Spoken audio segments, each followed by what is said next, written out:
बामसेफ किसी एक रिलीजन को प्रमोट करने का काम नहीं करेगी। ओबीसी के ऊपर शूद्रत्व थोपने की व्यवस्था को खत्म करना जरूरी है। नरेंद्र मोदी प्रधानमंत्री बना दिए गए, वो ओबीसी की जातीय आधारित गिनती भी नहीं कर सके। ऐसी गिनती करनी की छोड़ो, ऐसी कोई बात भी नहीं कर सके। शब्दों को मिलाकर ही वाक्य बनता है और उस वाक्य के द्वारा कोई न कोई मैसेज बोलने वाला, लिखने वाला व्यक्ति देना चाहता है। इसलिए शब्द जो है अर्थपूर्ण होते हैं और इसलिए शब्दों के वास्तविक अर्थ जानना जरूरी होता है। बहुतांश लोग शब्दों के बारे में सतर्क नहीं रहते हैं। शब्दों के बारे में सतर्क रहने वाले 1% भी होंगे, ये कहना उतना उचित नहीं होगा, क्योंकि इसके लिए बौद्धिक सतर्कता होना बहुत ज़्यादा ज़रूरी है। बौद्धिक सतर्कता आउट ऑफ अंडरस्टैंडिंग ही आती है। किसी भी विषय पर आपकी अपनी जो समझ है, अंडरस्टैंडिंग है, उसके आधार पर ही आपकी समझ होती है। और वो समझ चूँकि आउट ऑफ अंडरस्टैंडिंग है, इसलिए आप जानबूझकर कुछ बातें शब्दों के द्वारा अभिव्यक्त करते रहते हैं। तो उसी संदर्भ में शब्दों के अर्थ जानना जरूरी है। दयानंद सरस्वती के द्वारा ये कहा गया है कि हिंदू मुसलमानों की दी हुई गाली है। दयानंद सरस्वती कोई छोटी मोटी व्यक्ति नहीं है। ब्राह्मण धर्म का प्रचार करने वाले जो तमाम लोग हुए हैं आधुनिक भारत में, उसमें ये पहला व्यक्ति, बड़ा व्यक्ति ब्राह्मणों का माना जाना चाहिए, गुजराती ब्राह्मणों का। उसने ये कहा कि हिंदू मुसलमानों की दी हुई गाली है।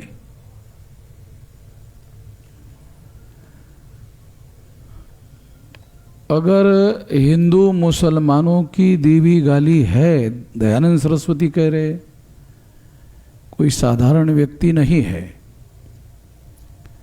अगर दयानंद सरस्वती का कहना है हिंदू मुसलमानों के द्वारा दी हुई गाली है, इसके बावजूद भी ब्राह्मण लोग अपने धर्म को, जो खुद एक बड़े ब्राह्मण ने कहा है, उस शब्द को अपने धर्म का नाम ग्रहण करने के लिए क्यों स्वीकार किया और उसी नाम का, उसी शब्द का प्रचार बारंबार बारंबार क्यों करते रहते हैं? ऐसा सवाल आप लोगों के मन में नहीं आया होगा, क्योंकि ये सवाल आउट ऑफ अंडरस्टैंडिंग ही आ सकता है। आउट ऑफ अंडरस्टैंडिंग के लिए बैकग्राउंड के साथ स्टडी का होना, अभ्यास का होना जरूरी है। इसलिए मेरा ऐसा मानना है कि हिंदू मुसलमानों की दी हुई गाली है, ऐसा अगर दयानंद सरस्वती कहते हैं, तो ब्राह्मण लोग हिंदू शब्द को अपने धर्म के नाम के लिए, प्रचार में लाने के लिए उन्होंने क्यों ऐसा किया होगा? निश्चित रूप से इसके बारे में हमारे लोग नहीं सोचते,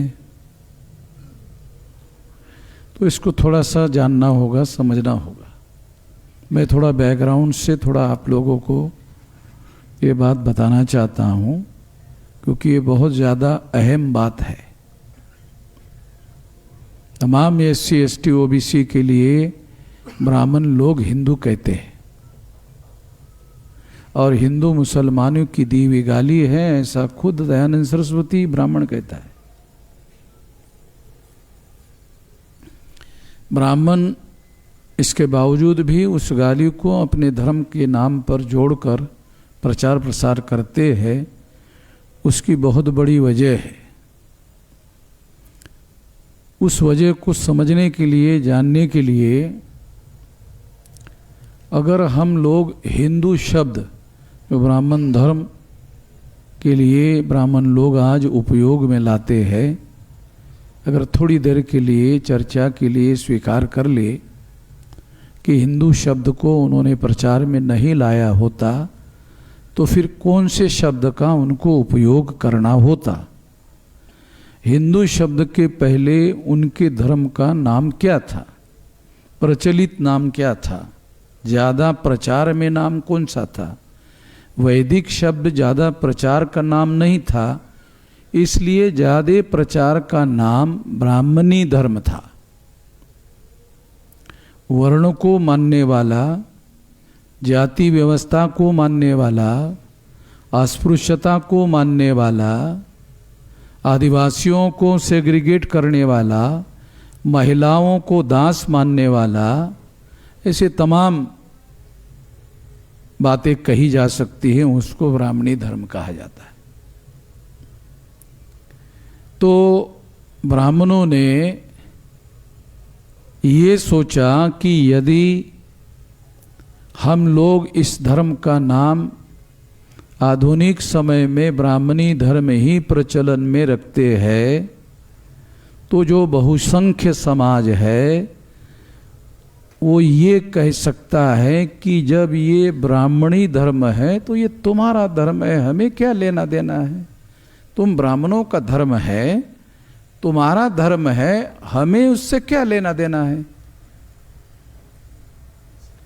ऐसा नॉन ब्राह्मण लोग कह सकते हैं और इससे एक बड़ी समस्या पैदा होगी। ब्राह्मणों ने सोचा, वो दूरदृष्टि रखते हैं, देश और दुनिया में क्या चल रहा है उस बात को ध्यान में रखते हुए अपने अंदर आवश्यकता के अनुसार परिवर्तन लाने की कोशिश करते हैं।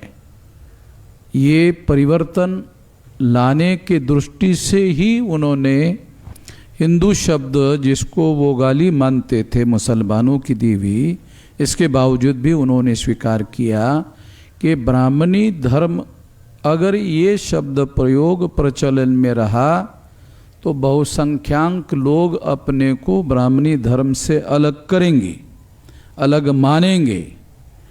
और देश में जो हालात और परिस्थितियां बन रही है अंग्रेज़ों की वजह से, कि अंग्रेज़ों के देश में डेमोक्रेसी है, लोकतंत्र है, और अगर अंग्रेज भारत से चले गए तो वो लोकतंत्र भारत में आएगा, और अगर आएगा तो चुनाव होंगे, और अगर चुनाव होगा तो जिनको ज़्यादा वोट पड़ेंगे वही एमएलए और एमपी बनेगा, और जिसके एमएलए ज़्यादा होंगे उसका मुख्यमंत्री होगा, जिसके एमपी ज़्यादा होंगे उसका प्रधानमंत्री होगा, और इस तरह से उन लोगों का राज होगा। ऐसा ब्राह्मण लोगों ने सोचा। हमारे लोग ऐसा नहीं सोचते। हमारे लोग इस तरह से दूरदृष्टि से सोचने का काम नहीं करते हैं। विश्लेषण करने के लिए भी हमको इस तरह की बातें सोचना और समझना ज़रूरी होता है। और इस वजह से ब्राह्मणों ने क्या किया, बहुसंख्यांक लोगों को ब्राह्मणी धर्म का ही अनुयायी बनाए रखना ज़रूरी है, मगर वो ब्राह्मणी धर्म के नाम पर नहीं हो सकता। इसलिए ब्राह्मणी धर्म के लोगों ने ही हिंदू शब्द जो मुसलमानों की देवी गाली है, ऐसा वो मानते थे, ऐसा वो जानते थे, इसके बावजूद भी उस शब्द का प्रयोग और प्रचार शुरू किया। तो ये साथियों, जब हम लोग स्पीच करते हैं, लिखते हैं, तो मुझे नहीं लगता इस तरह की अंडरस्टैंडिंग रखकर कोई बोलता है। कोई लिखने वाला इस तरह की अंडरस्टैंडिंग रख कर के लिखता है। मगर जब हम लोग सारे देश के ही इतिहास को बदलने की बात कर रहे हैं, तो हमें तो निश्चित रूप से बहुत सारी बातों को बहुत गहराई से जानना होगा, समझना होगा और उस मूल बात को लोगों के सामने लाना होगा, ताकि लोगों को जानकारी हो, ज़्यादा से ज़्यादा जानकारी हो और उस जानकारी के अनुसार लोग अपने जीवन में बदलाव और परिवर्तन लाने का कार्य कर सके। इसके लिए लोगों को वेल इन्फॉर्म करना, लोगों को ज़्यादा से ज़्यादा जानकार बनाना बहुत ज़्यादा ज़रूरी है। दूसरी बात मैं आप लोगों को कहना चाहता हूँ, वो भी बहुत महत्वपूर्ण बात है। वो ये है कि ये जो बुद्धिस्ट इंटरनेशनल नेटवर्क नाम का संगठन बनाया गया है, तो बाबा साहब अम्बेडकर ने तो भारतीय बौद्ध महासभा नाम का संगठन बनाया था,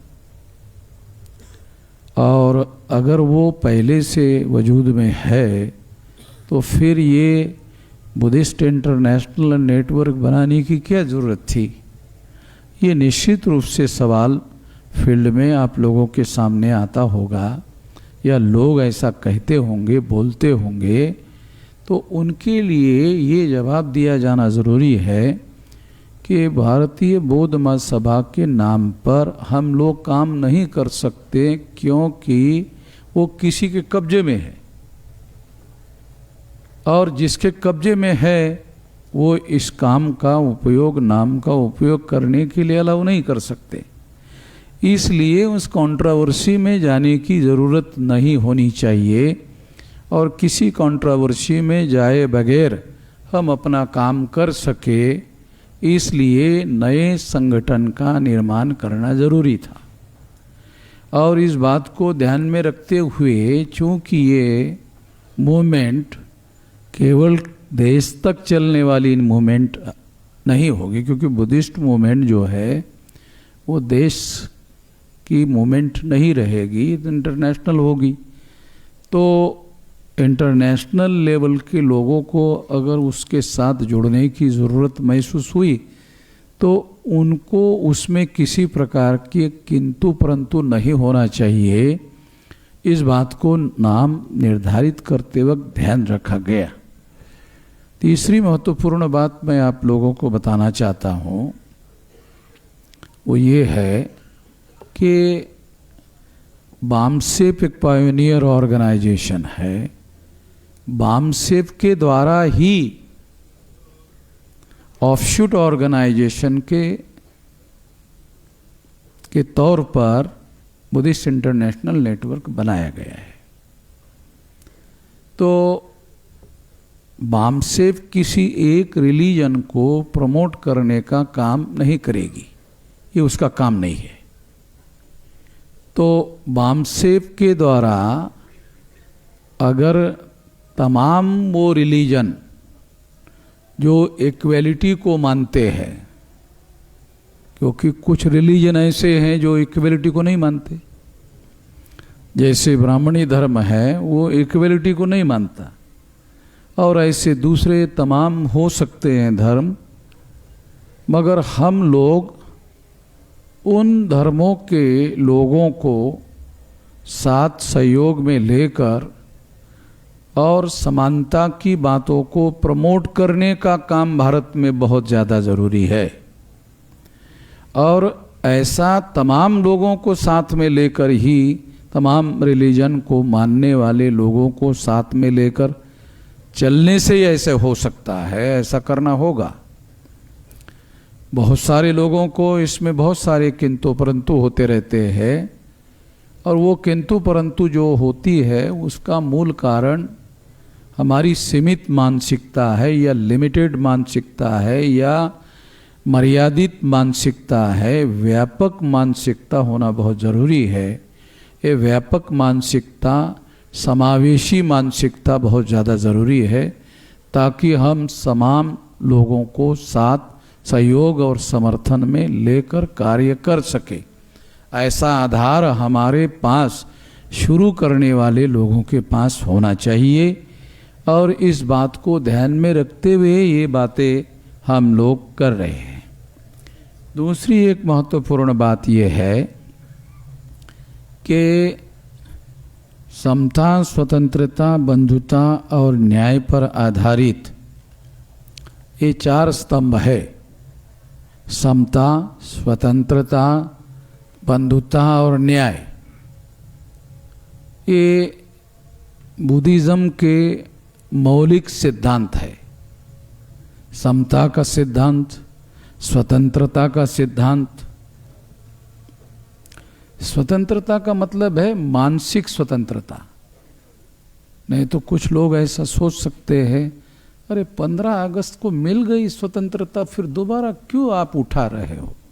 ऐसा कुछ लोग सोच सकते हैं, इसलिए मैं बता रहा हूं आप लोगों को, बात समझ में आ जाए। स्वतंत्रता का मतलब है मानसिक स्वतंत्रता, ताकि किसी भी विषय पर आपको बोलने के लिए किसी प्रकार की रुकावट नहीं है। आप बोल सकते हो, लिख सकते हो, विचार कर सकते हो, और इस तरह की व्यापकता आपके मन मस्तिष्क में होनी चाहिए।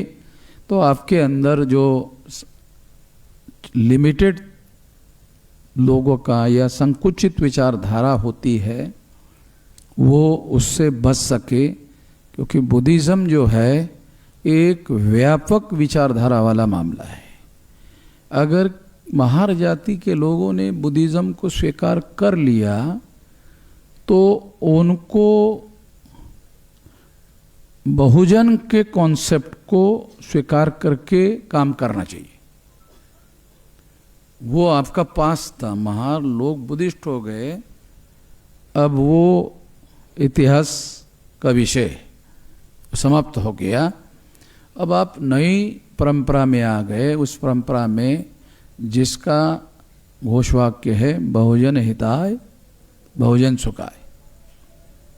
बुद्धिज्म का जो घोषवाक्य है वो है बहुजन हिताय बहुजन सुखाय।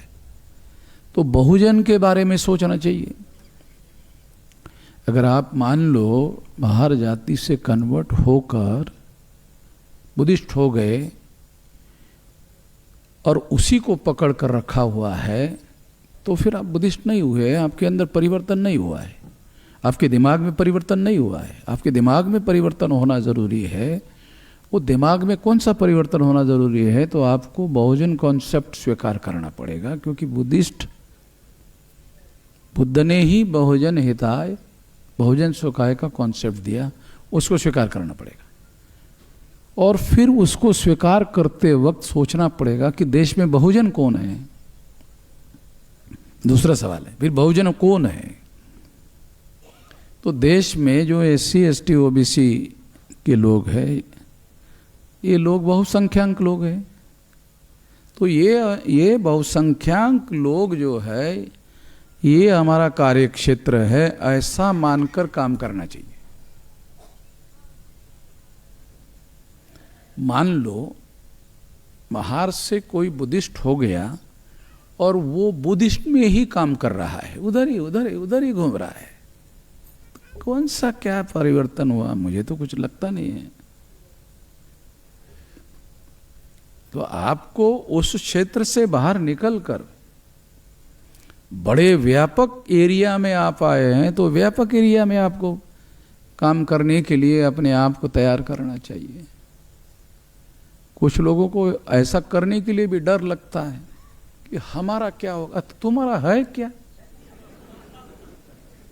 नहीं, हमारा महार है तो ये कोई साला गौरव की बात है जिसको संभाल के रखना जरूरी है। इसको तो जितना जमीन के अंदर जाना चाहिए उसका साला सूंघने के बाद बास नहीं आना चाहिए, इतना अंदर जाना चाहिए। तो वो हमारा पास्ट जो है ये ब्राह्मणिकल सोशल ऑर्डर के तहत निर्माण हुआ है। ये हमारे लिए एक पास्ट है। हमें भविष्य में आगे बढ़ना है, तो भविष्य की रणनीति बनाकर हम लोगों को काम करना होगा। कोई भी लड़ाई न लड़ी जा सकती है, न जीती जा सकती है जिसकी कोई रणनीति नहीं होती है। रणनीति होनी चाहिए, तब जाकर के आप लड़ाई लड़ सकते हो और फिर जीत सकते हो, अन्यथा आप लड़ ही नहीं सकते हो, शुरू ही नहीं कर सकते हो।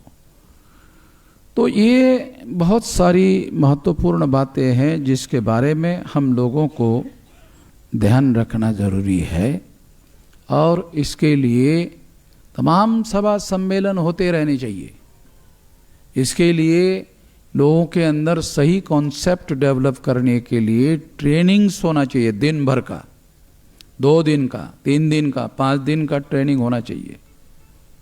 अगर मान लो किसी को कार्यकर्ता बनाना है, वो प्रचारक बनना चाहता है बुद्धिस्ट नेटवर्क का, तो उसको 5 दिन का ट्रेनिंग होना चाहिए, और 5 दिन का ट्रेनिंग लेकर उसको ट्रेनिंग दिया जाना चाहिए, और वो ट्रेनिंग लेकर जब वो कार्य करेगा तो जो बुद्धिस्ट मॉन्क है वो कार्यकर्ता बगैर किसी काषाय वस्त्र धारण किए बुद्धिस्ट मॉन्क के बराबर काम करने वाला होना चाहिए। ऐसा बनाया जा सकता है अगर 5 दिन का ट्रेनिंग, क्योंकि ज़्यादातर जो काषाय वस्त्र धारण किए हुए जो मॉन्क है वो केवल कपड़ा ही धारण किया हुआ है, बाकी अंदर कुछ है नहीं है कुछ भी। मैं ब्लेम देने के लिए नहीं कह रहा हूँ, कुछ लोगों को अच्छा नहीं लग सकता, खासतौर पर ऐसा कपड़ा धारण करने वाले लोगों को बुरा लग सकता है। मैं उनको बुरा कहने के लिए नहीं कह रहा हूँ, बाबा साहब आम्बेडकर भी इसके बारे में क्रिटिकल थे, उन्होंने ऐसा कहा हुआ था। तो केवल कपड़ा धारण करने मात्र से कोई बड़ा बदलाव नहीं हो सकता, दिमाग में बदलाव होना जरूरी है। एक और महत्वपूर्ण बात इस मौके पर मैं आपको बताना चाहता हूँ कि जो वर्ण के आधार पर बनी हुई व्यवस्था है, जाति के आधार पर बनी हुई व्यवस्था है, अस्पृश्यता के आधार पर बनी हुई व्यवस्था है, आदिवासियों को सेग्रीगेट करने वाली व्यवस्था है, शूद्रत्व पिछड़े वर्ग ओबीसी पर थोपने की व्यवस्था है, महिलाओं को दास बनाने की व्यवस्था है, ये चुनौती होनी चाहिए। बुद्धिस्ट मूवमेंट चलाने वाले जो लोग हैं उन लोगों के लिए ये चुनौती होना चाहिए, ये समाप्त करने का लक्ष्य होना चाहिए। बाबा साहब आम्बेडकर ने महार नाम बदलकर बौद्ध जगह उसमें आना चाहिए, महार की जगह बौद्ध शब्द आना चाहिए, इसके लिए कन्वर्जन नहीं किया था। ये कन्वर्शन इस देश की जो वर्ण सिस्टम है, जाति व्यवस्था है, अस्पृश्यता है, आदिवासियों का सेग्रीगेशन है, महिलाओं की दासता है, शूद्रत्व पिछड़े वर्ग पर थोपा गया है, ये सब खत्म करने के लिए ये मूवमेंट शुरू किया था। उनके जाने के बाद इस तरह की किसी के पास सोच ही नहीं है, इस तरह की कोई सोच मैंने किसी के पास नहीं देखा। हमने किसी से सीखा हो ऐसा भी नहीं किया, हमको कम से कम सीखने को मिलना चाहिए था, क्योंकि कोई लोग ही नहीं थे ऐसा जो हमको सिखा सके या किसी और को सिखा सके, ऐसा कोई काम ही नहीं किया। तो ये काम हमने अध्ययन करने के आधार पर हमें लगा कि अरे ये काम करना था। बाबा साहब आम्बेडकर को ये डिसाइड किया था उन्होंने काम करने का, ये काम करने का लक्ष्य है, इसको समाप्त करने का लक्ष्य है। वर्ण के आधार पर बनी हुई व्यवस्था को, जाति के आधार पर बनी हुई व्यवस्था को, आदिवासियों को सेग्रीगेट करने की व्यवस्था को और महिलाओं को दास बनाने की व्यवस्था को, ओबीसी के ऊपर शूद्रत्व थोपने की व्यवस्था को खत्म करना जरूरी है। इसके लिए मूवमेंट जरूरी है। और अगर बुद्धिस्ट बनना है और बुद्धिस्ट को बनने वाले जो लोग हैं, अगर वो ये सारे समाज का होमोजीनियस ग्रुप बनाना चाहते तो खत्म करना होगा, और खत्म करने के लिए इसको मिशन मानना होगा और इसके लिए जीवन समर्पित करना होगा। इसके लिए जब तक आप जीवन समर्पित नहीं करेंगे तब तक ये काम नहीं होने वाला है। ये काम इतना छोटा काम नहीं है, बहुत बड़ा काम है। हो सकता है एक पीढ़ी में नहीं होगा तो बाबा साहब आम्बेडकर की पीढ़ी चली गई, उसके बाद वाली पीढ़ी चली गई, उसके बाद वाली पीढ़ी चली गई, तो तमाम पीढ़ियां इस काम के लिए लग सकती है। मगर मैं ऐसा मानता हूं, अगर इसको संगठित रूप से किया जाए तो कम समय में समाप्त किया जा सकता है। तो इसका संगठन होना चाहिए और इसका संगठन व्यापक स्तर पर बड़ा संगठन होना चाहिए और वो सारा संगठन बहुत विशाल स्तर पर संगठन बनाने का बुद्धिस्ट इंटरनेशनल नेटवर्क का लक्ष्य होना चाहिए और उस तरह से उसको काम करना चाहिए और उस तरह का उनका सारा प्लानिंग होना चाहिए और उसका कार्यक्रम होना चाहिए। अगर आप बोलते रहोगे और उसको कार्य रूप देने के लिए आपके पास कार्यक्रम नहीं होगा तो ये निरंतर नहीं चलेगा। तो निरंतर सभा सम्मेलन लगातार होते रहने चाहिए। अगर सभा सम्मेलन निरंतर नहीं करते रहोगे, जैसे यहाँ अभी पुणे में हुआ, स्टेट लेवल का हुआ, ऐसे कार्यक्रम डिस्ट्रिक्ट लेवल पर होने चाहिए, ऐसे कार्यक्रम तहसील लेवल पर होने चाहिए। तहसील में प्रत्येक गांव का व्यक्ति उस कार्यक्रम में हाजिर रहे, इसकी व्यवस्था करनी चाहिए। जिले में भी इसी तरह का करना चाहिए और फिर स्टेट लेवल में भी ऐसे लोग तैयार किए जाने चाहिए जो इसके लिए जीवन लक्ष्य बनाकर काम कर सके। अगर इस तरीके से काम किया जाए तो समता, स्वतंत्रता, बंधुता और न्याय पर आधारित समाज और राष्ट्र का निर्माण करने का जो लक्ष्य भारत के संविधान में बाबा साहब आम्बेडकर ने रखा हुआ है वो यहीं से लिया हुआ है और देश को उस पर काम करने के लिए कहा है। मगर वास्तव में क्या हुआ, रूलिंग पार्टी ब्राह्मणों की है। अभी दिल्ली में एक ओबीसी का आदमी देश का प्रधानमंत्री है, पार्टी ब्राह्मणों की है। इसकी माइक्रो अंडरस्टैंडिंग होना चाहिए। एक ओबीसी का आदमी देश का प्रधानमंत्री है मगर वो पार्टी ब्राह्मणों की है। ब्राह्मणों ने ओबीसी का ब्राह्मण धर्म बचाने के लिए जो लोकतंत्र की वजह से खतरे में आ गया है उसको बढ़ाने के लिए, आगे बढ़ाने के लिए नरेंद्र मोदी को प्रधानमंत्री बनाया। नरेंद्र मोदी को ओबीसी के लिए नहीं बनाया। नरेंद्र मोदी प्रधानमंत्री बना दिए गए, वो ओबीसी की जातीय आधारित गिनती भी नहीं कर सके। ऐसी गिनती करनी की छोड़ो, ऐसी कोई बात भी नहीं कर सके। तो हक अधिकार देने की बात कहाँ आएगी। तो फिर ब्राह्मणों ने नरेंद्र मोदी को, एक ओबीसी को प्रधानमंत्री क्यों बनाया? ओबीसी का ब्राह्मण धर्म बचाने के लिए और ब्राह्मण धर्म को आगे बढ़ाने के लिए समर्थन हासिल करने का लक्ष्य है। हमको बारीकियां समझना जरूरी है। ओबीसी का कल्याण करना मकसद नहीं है। ओबीसी के अंदर जागरूकता का अभाव है और इस वजह से वो इसके शिकार हो सकते हैं, हो रहे हैं। हम लोगों को उनके अंदर जाकर जागृति करने की ज़रूरत है। जागृति करने के लिए हमारे लोगों को प्रशिक्षण लेना बहुत ज़रूरी है। हमारे लोग प्रशिक्षण लिए बगैर जब काम करते हैं तो प्रतिक्रिया ज़्यादा करते हैं और काम कम करते हैं, नुकसान ज़्यादा करते हैं और लोगों को जोड़ने का काम कम करते हैं। तो वो अपनी आस्था को दूसरे के ऊपर थोपना चाहते हैं। इससे बदलाव नहीं होगा। बदलाव के सिद्धांत अलग है, बदलाव के परिवर्तन के सिद्धांत अलग है। तो इस बात को हम लोगों को ध्यान में रखकर स्टडी करके गंभीरतापूर्वक हम लोगों को अमल में लाने की काम करना चाहिए। तो ये बात मैं आप लोगों को बताना चाहता हूँ। और एक बात मैं आप लोगों को बताना चाहता हूँ। ज़्यादातर लोग जो अभी बुद्धिस्ट लोग है जो है वो कर्मकांडी है। कर्मकांड करने में उनको बड़ा इंटरेस्ट है। मुझे कर्मकांड करने में, क्योंकि अगर आप मान लो कर्मकांडी बुद्धिस्ट बनते हैं तो समता, स्वतंत्रता, बंधुता और न्याय पर आधारित समाज और राष्ट्र का निर्माण करने का कार्य नहीं कर सकते।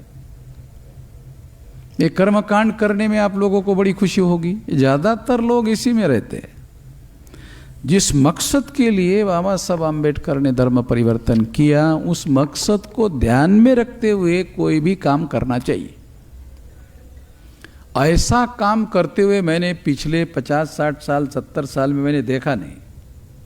तो इससे कोई बहुत ज़्यादा परिवर्तन नहीं होगा। तो हम लोगों को ध्यान रखना है कि हम लोग भी कहीं कर्मकांड में तो नहीं उलझ जाए। संगठन बनाकर हमें ध्यान रखना होगा, धर्मांतर बाबा साहब आम्बेडकर ने जिस मकसद के लिए किया उस मकसद की प्लानिंग होनी चाहिए, उस मकसद की रणनीति होनी चाहिए और उसके हिसाब से हमारी कार्य प्रणाली हमको विकसित करनी चाहिए। नहीं तो फिर हम भी कर्मकांडी हो जाएंगे। और कर्मकांड करने में क्या होगा, जो लोग बुद्धिस्ट है उनके ही बीच में रहते रहते ही काम होता रहेगा। इससे कुछ नहीं होने वाला। आत्मसंतुष्टि जरूर होगी कि हम कुछ कर रहे हैं, होगा कुछ नहीं।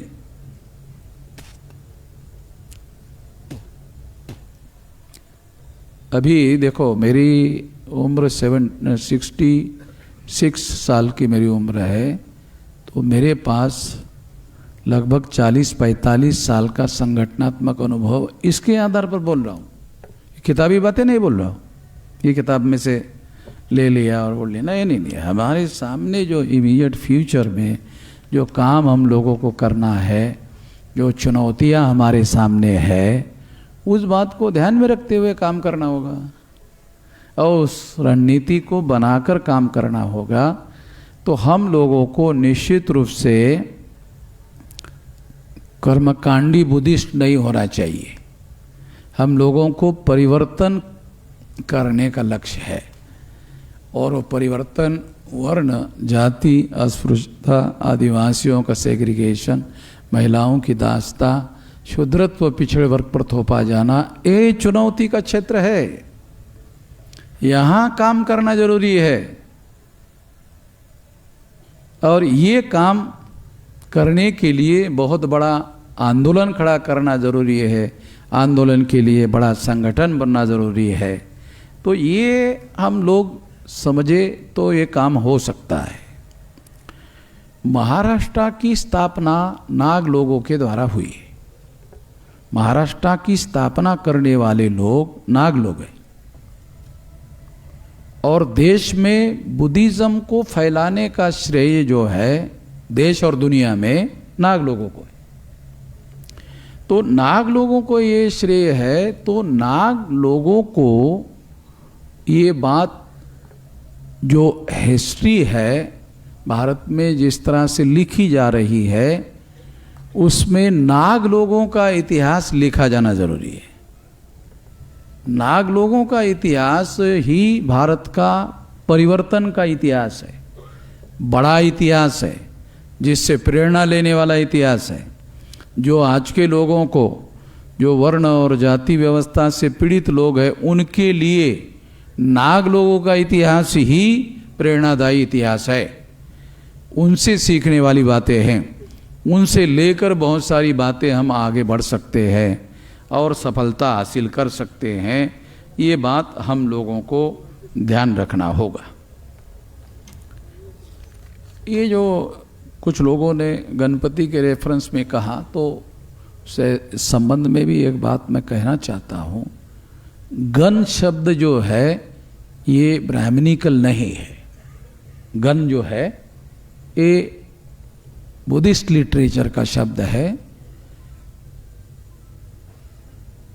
और बुद्धिस्ट लिटरेचर में होने के पहले भी गण जो संस्थाएं थी, ये भारत के लोगों की संस्था निर्मित करने का जो इतिहास है उसका बारीकी से अध्ययन करने के बाद आपको पता चलेगा कि गण संस्थाओं के निर्माता मूल्यवासी थे।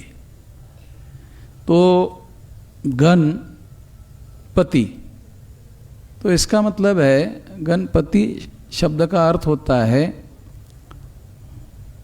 अध्यक्ष, प्रमुख, गण प्रमुख।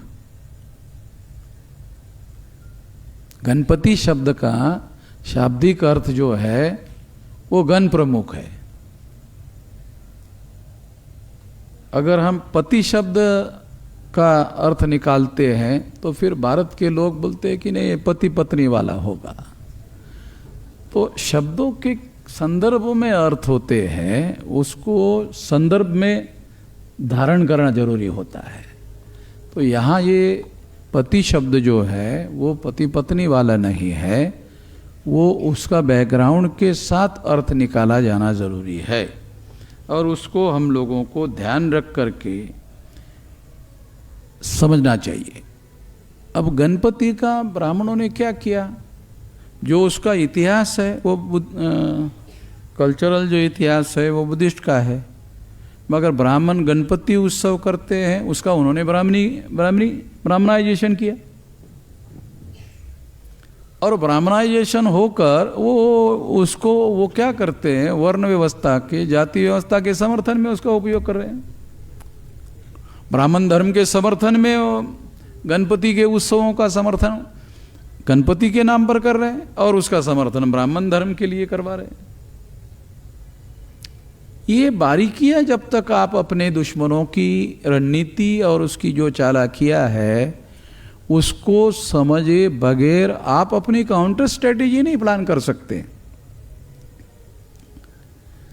जो अंबेडकराइट आंदोलन है उसमें स्ट्रॅटेजी कशाशी खातात माहीतच नाही। स्ट्रॅटेजी कशाशी खातात त्याचा काय अर्थ आहे, हे आंबेडकरी चळवळीमध्ये स्ट्रॅटेजी हा शब्द बाबा साहेबांच्या चळवळीमध्ये होता। बाबा साहेब आंबेडकर के आंदोलन में तो स्ट्रैटेजी थी। उसको समझने के बाद वो लोग कर सकते थे, ऐसा कुछ किया नहीं। तो फिर स्ट्रैटेजी की समझ काशीराम जी में थी, उन्होंने स्ट्रैटेजी को लाया ऑर्गेनाइजेशन में और फिर वो सफलता उन्होंने हासिल की। तो जो ट्रेडिशनल आंबेडकराइट आंदोलन है उसमें स्ट्रैटेजी कशाशी खातात काहीच माहीत नाही। हा ABCD कल्पना नाही। श्रद्धावान खूप आहेत, श्रद्धावान खूप आहेत, पण ही अशी कोरडी श्रद्धा काय कामाची, ज्याच्यात काही ओलावाच नाही, त्यातून काही साध्य होणार नाही, त्यात काय अर्थ आहे। परिवर्तनाची चळवळ म्हणून आपण स्वीकार केली पाहिजे। परिवर्तन का आंदोलन है ऐसा मानकर इसको स्वीकार करना बहुत जरूरी है।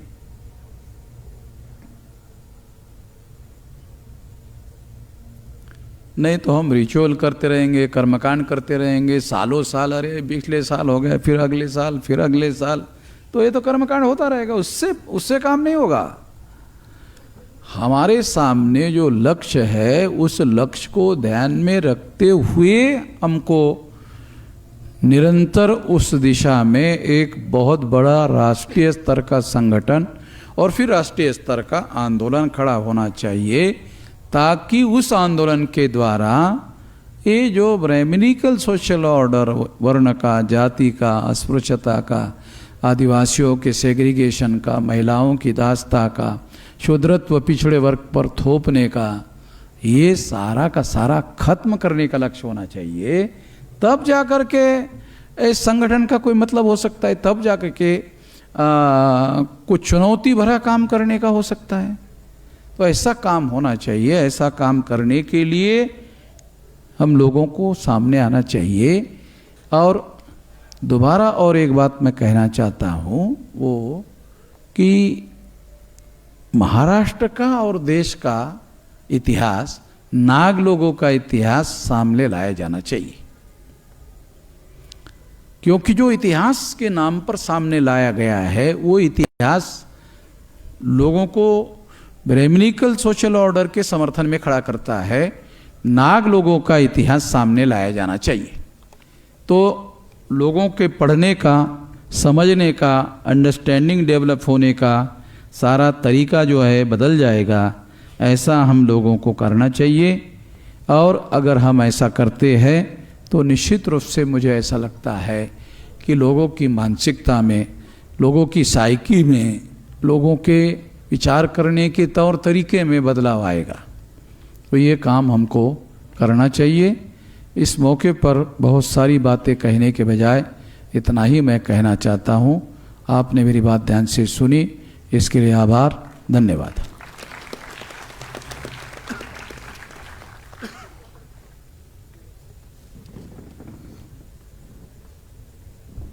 धन्यवाद सर। मी यानंतर या अधिवेशनाचे आभार प्रदर्शन करण्यासाठी